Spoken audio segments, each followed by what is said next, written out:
Hi hello friends, ഇനി ഞാനൊരു ചപ്പാത്തി recipe ആയിട്ട് വന്നിട്ടുണ്ട്. പഴം കൊണ്ട് ചപ്പാത്തി ആക്കുന്നത്. ചെറിയ പഴത്തിൽ എങ്ങനെ ചപ്പാത്തി ആക്കണ്ടതെന്ന് കാണിച്ചു തരാൻ പോണേ. അതിനായിട്ട് ഞാൻ ചെറിയ പഴം ഒരു 7-8 എടുത്തിട്ടുണ്ട്. അതൊന്ന് മിക്സിയിലിട്ട് അടിച്ചെടുത്തിട്ടുണ്ട്. വെള്ളമൊന്നും കൂട്ടണ്ട. അടിച്ചെടുത്ത് ഞാൻ ചെറിയ പഴം എടുത്തത്. നേന്ത്രം കയ്യിൽ വേണമെങ്കിൽ ചെയ്യാം. എന്നാൽ നല്ലോണം കൊഴുത്തിരിക്കണം അത്രേ. അതിലേക്ക് കുറച്ച് ഉപ്പ് കൂട്ടുന്നുണ്ട്. 1 സ്പൂൺ ആവുന്നത്ര പഞ്ചസാര കൂട്ടുന്നുണ്ട്.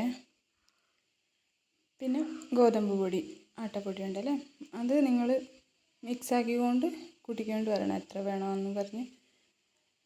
ഇപ്പോൾ ഞാനൊരു 1.5 കപ്പ് ആവുന്നത്ര പൊടി വേണ്ടാമായിരുന്നു. ഇതാക്കി മിക്സാക്കി എടുത്തിട്ടുണ്ട്. ഞാൻ മിക്സാക്കിയിട്ട് ഒരു അരമണിക്കൂർ റെസ്റ്റ് ചെയ്യാൻ വെക്കണം.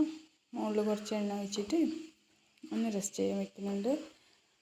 അരമണിക്കൂർ കഴിഞ്ഞിട്ടാകുമ്പോൾ ഞാനിപ്പോൾ എടുക്കുന്നുണ്ട്. അപ്പോൾ നല്ല സോഫ്റ്റായിട്ട് കിട്ടിയിട്ടുണ്ട്. ഇതിപ്പോൾ ചപ്പാത്തി പാലയിൽ വെച്ചിട്ട് ഞാനൊന്ന് പരത്തി എടുത്തിട്ടുണ്ട്. ഞാൻ വട്ടം കിട്ടാനായിട്ടൊരു പ്ലേറ്റ് വെച്ചിട്ട് മുറിച്ചെടുത്തതാണ്.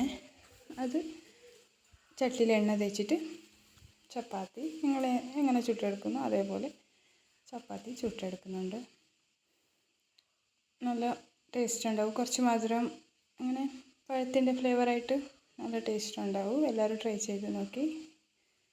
നല്ല സോഫ്റ്റായിട്ടേ ഉണ്ടാവും. ചൂട് തണിഞ്ഞാലും നല്ല സോഫ്റ്റിലേ ഉണ്ടാവും.